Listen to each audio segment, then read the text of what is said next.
author, screenwriter, filmmaker, and she's a poet. Let's just get to the interview, and I'll let you know a little bit more about her on the backside of this interview. What inspired you to get into the field that you are in now? I guess I consider it two fields, really, because there's the writing and the filmmaking. I guess I'll start with the writing because that's what I think I primarily consider myself to be a writer, and that's what I come at filmmaking with from a writing background. So I have always considered myself pretty adept when it comes to things that involve literacy, reading, writing. Like when I was a kid, that was one of the subjects that I didn't have much trouble with. I was encouraged to write creatively by my teachers and a little bit by my parents. I think the one teacher that really made me think that I could do this, and we had to write about how our Thanksgiving was. And that year in Boston, it had just monstrous snowstorm. Like, we just had buckets of snow dumped on us. And so I wrote about how I went sledding with my neighbors and how I cooked with my dad. And I didn't think it was anything particularly special, the way I had written it. But apparently the teacher thought that the writing was so good that she had me call my mom and read it to her, like in the middle of the workday. And I was like, oh, all right. So that kind of set me on the path of thinking, all right, maybe I could keep at it. I had my parents' video camera in my hand, like, all the time. And that's when I also started learning how to edit. You have a production out now that's called 1+1 is 2, and it's on Amazon. Mm-hmm. And I understand that there were a couple episodes out, but then COVID hit, and it was delayed, and now it's back in production. Describe what that's about. Yeah, sort of. So it's actually what happened is that we were filming the pilot, and then COVID happened, and that caused a delay in getting the pilot out. So we finally got the pilot out at the very end of 2020. I think it was in like November or something of 2020.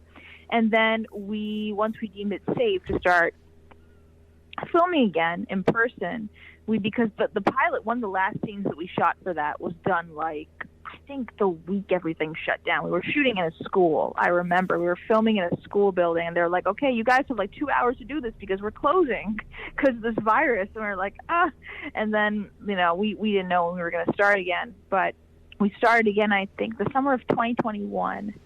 And we, after developed some COVID protocols and made sure everybody was tested on time, and those who could get vaccinated at the time were vaccinated, and we just started that up. It was mostly outdoor production. I had to cut down a lot of stuff. Unfortunately, in those 2 years, child actors age out, so we had to change their roles. And luckily, this is a show that has a lot of flashbacks to the past.